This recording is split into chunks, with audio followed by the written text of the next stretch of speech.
Welcome to the New School of Marketing podcast, the place for smart, simple strategies that will amplify your business results. Sharing practical tips, insider knowledge, and actionable advice because marketing is something that every business owner can do. Now, let's get started. Introducing your host, Bianca McKenzie, mum, lover of snow sports, camping, horse riding, and in-demand launch strategist and Facebook advertising knowledge bank. Hey, welcome to the New School of Marketing podcast. I'm Bianca McKenzie, and this is the place where we break down marketing strategies that actually work without the overwhelm. Before we dive in, I want to acknowledge the traditional owners of the land I live and work on, the Palawa people of Lutarita. I pay my respects to the elders past and present and acknowledge the deep connection they have to this land, culture, and community. Now let's dive in and make marketing work for you. So, if you've got a growing follower account, but your sales aren't growing with it, or if people engage with your content but never actually inquire about working with you, or maybe you're wondering why your 2,000 followers aren't actually translating into, 2,000 potential customers, this episode is going to explain exactly what's missing and how to fix it. Today, we're talking about the gap between followers and customers, why it exists, what it's costing you, and the specific bridges you need to build to turn your audience into paying clients. Because here's the truth, followers are not customers. It's a shame, right? But they are potential customers. And without an intentional strategy to move them from one category to the other, they're going to be followers forever. We don't want that. Let's start by acknowledging what this gap actually looks like, because I see it constantly. You've been working super hard on your marketing. Your follower count is growing. People are liking what you do. They're commenting on your posts. Your engagement rate is solid and you feel like you're doing everything right. But when you launch an offer or you promote your services, or maybe, you open for enrolment, you get crickets. Maybe, a handful of people inquire, but a very few actually buy. And you look at your analytics and you think, I have 2,000 followers. If even 5% of them bought, that would be 100 customers. But where are they? And here's what's happening. You've built an audience, but you haven't actually built a customer journey. Your followers consume your content, they enjoy it, and then they scroll on. They've never been given a reason or a pathway to actually become customers. There's a gap between where they are, which is, a passive content consumer, and where you need them to be, which is an active paying customer. And that gap is costing you sales every single day. Now, let's talk about why this gap exists in the first place. Reason number one is different mindsets, different intentions. Someone following you for helpful tips, they're in a consumption mode. Someone hiring you or buying from you is in investment mode. They are completely different mindsets. Someone in consumption mode will think, I will take free value wherever I can find it. But someone in investment mode will think, I have a problem worth solving and I'm willing to pay to solve it. Most of your followers are in consumption mode. They like your content, but they haven't shifted into investment mode. And they won't shift automatically just because you're posting something. Reason number two is that they don't know what you sell. You might think it's obvious what you do. You're a business coach. It says so in your bio. But your followers don't actually know what that means, what you specifically offer, who it's for, or how it works. They follow you for the free content, but they've never really thought about you as someone they could hire or buy from because you haven't clearly shown them their pathway. Reason number three is no relationship beyond content consumption. They see your posts in their feed. They might like them, but there's no actual relationships. They don't feel connected to you. They don't trust you yet, maybe. And they certainly don't feel ready to invest money with you. A follow is not a relationship. It's basically just a permission to appear in someone's feed. Reason number 4 is no clear next step. Even if someone is interested in working with you or buying from you, what are they supposed to do next? Your posts probably don't tell them. And you might want to check your bio, because if your bio link is generic, there's no obvious pathway from, being an interested follower to an actual paying customer. So they're just going to stay followers indefinitely. So the gap really exists. Now we need to talk about the specific bridges you need to build to get people across it. The first bridge you need to build is your email list. This is the most important bridge. Social media followers are rented. I talk about this all the time. You are on rented land. Email subscribers are owned. And here's why it matters. When you post on social media, the algorithm decides who sees it. When you email your list, it goes directly into their inbox. It is way more visible in there. Social media is for discovery. Email is for conversion. People who join your email list, they have literally signaled a higher interest than people who just follow you. They're like, yep, I want to hear more from you, tell me more, and I want to work with you at some point, possibly. So how can you build this bridge? Firstly, create a valuable lead magnet that is going to solve a specific problem for your ideal customer. Make it genuinely valuable, not just like a generic kind of checklist kind of thing. Then what you want to do is you want to mention your lead magnet in your content, and you want to do this regularly. So, saying something like, if you found this helpful, I've got a free, and then whatever you have that goes much deeper, find the link in my bio. Or if you use something like ManyChat, you can say comment and then whatever word, and then you can automate, sending that to them. Make signing up ridiculously easy. One click from the bio to a landing page, a simple form, and then deliver it immediately. Like super simple. Your goal is to get as many followers as possible onto your email list where you can actually build those deeper relationships. Bridge number 2 that you want to build is the value demonstration bridge. Your followers need to actually see that you can deliver results, not just, share nice tips. So you want to be sharing client results regularly. Saying things like, client Sarah was stuck at 3K months. After 90 days working together, she hit 10K. Here's what we changed. Like literally demonstrating it. Show your methodology. Give people a peek into your framework or your approach, but without giving away the whole, implementation. You want to share case studies, walk them through, before things, after things, like the problem, the solution, all of that. Make the transformation visible. And then you can also use your own results as proof. Here's how I grew my email list from 200 to 2,000 into 6 months using this strategy. You really want to show people that you can do this. You want to help people see you as someone who delivers transformation, not just information. Bridge number 3 is the problem awareness bridge. Many of your followers don't even realize that they have a problem worth solving. I know that sounds crazy, but a lot of us are not problem aware. Your content might have been, making them feel good, but it's not really creating any urgency. So how can you build this bridge? By creating content that helps people recognize deeper problems. Saying something like, if you're working 50 plus hours but still feel behind, the problem isn't time management, it's priorities. Or maybe show them the cost of staying stuck, saying something like, every month you delay starting your email list is another month you're building on rented land that could disappear tomorrow. I want you to make the invisible visible. I want you to help people see patterns that they haven't noticed. Say something like, if you're constantly attracting clients who haggle on price, that's a positioning problem, not a pricing problem.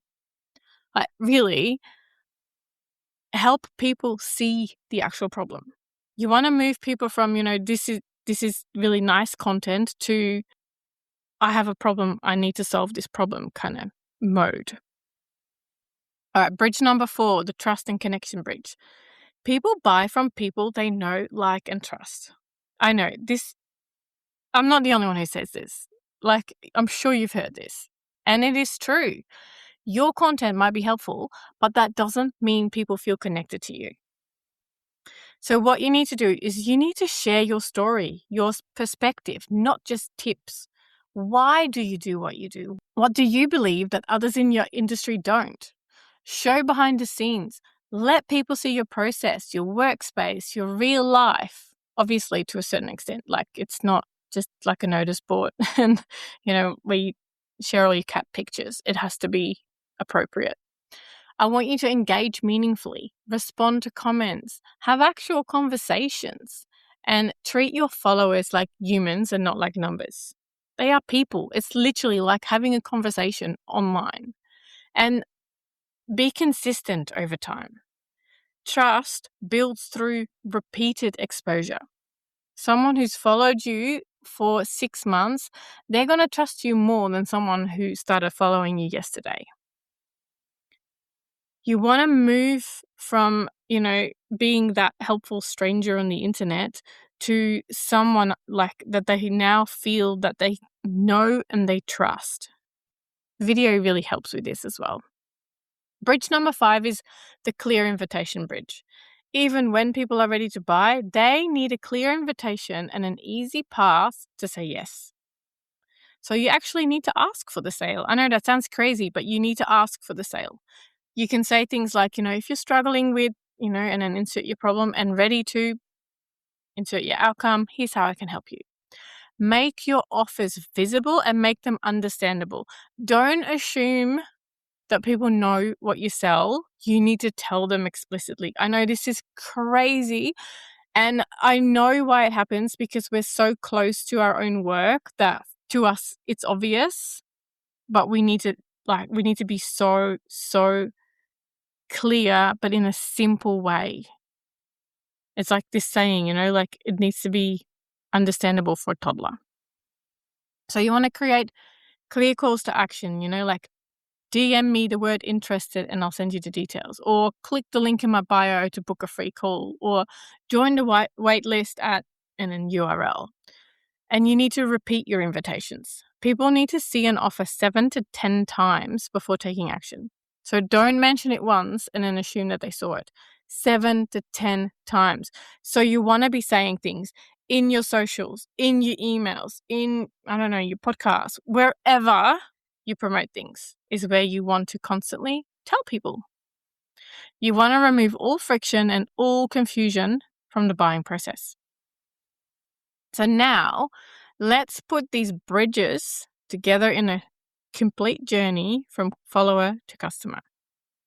So the first stage is discovery, which is where they find you. That could be through social media, Google, a podcast, through a referral, through content. And the goal of that is to get them to follow you. Like that's discovery. Then you want to have a bridge to stage 2. So you want to have a compelling bio that hints at transformation and regular valuable content. And stage 2 is interest. They follow you. So we've now built a bridge between stage 1 and stage 2. And stage 2, again, social media content where you might be sharing, some educational things, you build authority, connection, and then from there, the goal is to get them on your list. So we now need to have a bridge from stage 2, where they follow you, to getting on your email list. So the bridge to stage 3 is your lead magnet. Having a clear lead magnet that is really valuable for your potential clients and offering them an easy sign up. And then so stage 3 is consideration. So they're on your email list now. This is where you will be emailing them. So your email is your primary platform. You still have your social media as your secondary. And what you can do with your emails is you can go deeper. So deeper education, problem identification, showing social proof, sharing your methodology. And the goal for this is to build trust and create desire for your solution. Now we need to build a bridge to stage 4. And that's by sharing a welcome sequence. So they're on your list now, and you need to start priming them. So you have a welcome sequence, regular valuable emails, and maybe occasional promotional email. So stage 4 is conversation, and that's where they reach out because you've been priming them. So your primary platform will be email, maybe DMs if people are reaching out, and maybe even a discovery call. And you want to be sharing content that really shows that you understand their specific situation, and also content that shows how you can help them. Now, your goal here is to move them towards a decision. So now we need to build that bridge to stage 5, which is, when they buy. So you need to share a clear sales process, or you need to have a clear sales process. You need to handle objections, and that could be either in emails, it could be in conversations, it could be on your sales pages, and you need to make the buying process easy. So now that we've got this bridge, they move into stage 5, which is where they become a customer. Here, you need to have systems in place, like your payment system, enrolment system. You really want this to be smooth onboarding, and then you go into delivery. And the goal here is to deliver the transformation, and at the same time create advocates, like make those people so happy that they actually become, in a way, your salespeople. So most business owners focus all of their energy on stage 1 and 2, which is getting followers. And then they wonder why they're not getting any sales. The bridges between the stages are where the magic happens. You need to move them from one stage to the next stage. And that happens with bridges. They're not just going to hop over into the next bucket by themselves. So your content needs to intentionally move people through the stages. And here's how you can do that. So content for discovery, which is, that attracting followers. You want to be sharing helpful tips and quick wins. You want to be sharing relatable content about common problems. Also, value first, no asks. Then you get your content for interest, which is your email list growth. You might want to be sharing things like, if you found this helpful, I got a free, and then insert your lead magnet that goes deeper. Sign up, da-da-da-da-da. You need to regularly mention your lead magnet, and you need to demonstrate value so that they actually want more. Then you get content for consideration, which is, where you build your trust. Here's where you go into problem identification. Remember I said that not many people actually know that they have a problem? Talk about things like, here's the real issue, da-da-da-da-da. Because a lot of people don't know that they have a problem. So you need to paint that picture. Also, the type of content you could share here is your framework or your methodology. Just previews, don't, give the whole thing away. Share client results, transformations, behind the scenes, personal stories. This is the content that builds trust. And then the next piece is your conversion, which is where you're moving into the sales. And the content you want to share here is clear descriptions of your offers, super important. You want to handle all the objections, like people will be going, oh, I don't have time, or things like that. So handle the objections. And then use urgency and scarcity where appropriate. Most people need some of this kind of urgency, scarcity. So whether you have a limited time bonus or early bird offer or something, people need a bit of that push. And maybe just a direct invitation to work together. So this is where you're really moving into that sale. Most people only create discovery content and interest content, but you need all 4 types of content to move people through the journey. So if you want to start bridging this gap, like real quick, here's some things to do. This week, you can start by creating or updating your lead magnet and make it genuinely valuable and directly related to what you sell. Also, have a look at your last 10 posts. How many of those posts actually mention your email list? How many invited people to take the next step? So I want you to look at that, and if there's not enough CTAs, add more CTAs, more calls to action. And then this month, I want you to set up or improve your welcome sequence. 5 to 7 emails that build trust and that introduce your office. And then also create 2 to 3 pieces of content that really demonstrate value, like client results, maybe your methodology, case studies, like really focus on that. And start asking for the sale more directly. Not in every post, but I would say every third or fourth post that you share. And then for this quarter, I don't know, we're already into this quarter, but map out your complete customer journey. Where are the weak points? Where can you strengthen those bridges? Test your different lead magnets to see which ones actually attract buyers and which ones attract freebie seekers. I have a number of lead magnets. Some are actually paid lead magnets because sometimes people who already pay are actually willing to then pay more.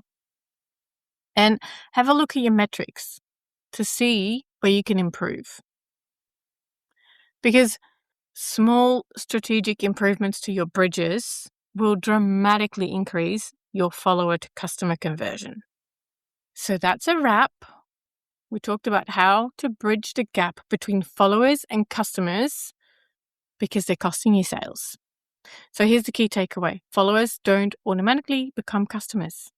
You need to build intentional bridges, an email list, demonstrate value, create problem awareness, build trust, and have clear invitations to work with you. Otherwise, they're going to just stay passive consumers. So audit your customer journey, map out your path from follower to customer, look at where the gaps are, which bridge is the weakest, and then pick one bridge to strengthen this month. And if you want help building these bridges with, templates for lead magnets, email sequences, conversion content, all of, the bits and pieces that are involved, that's exactly what we do in the Marketing Momentum membership. So if you want help with this from me, live in our coaching calls and through the content, have a look at the Marketing Momentum membership. I would be so thrilled to help you. If this episode helped you see the gap in your own business, would you please leave me a review and send me a screenshot? If you send me a screenshot of your review, I will send you my Marketing Momentum playbook for free. You can send your screenshot to hello@biancamckenzie.com or DM me on Instagram, Bianca_McKenzie. Now remember, followers are great and we should be grateful for them, but customers are better. So build the bridges that turn one into the other. Thanks so much for tuning in to the New School of Marketing podcast. Remember, the gap between followers and customers won't close itself. You need to build intentional bridges. I'm Bianca McKenzie, and I'll catch you next week. Until then, keep making marketing work for you.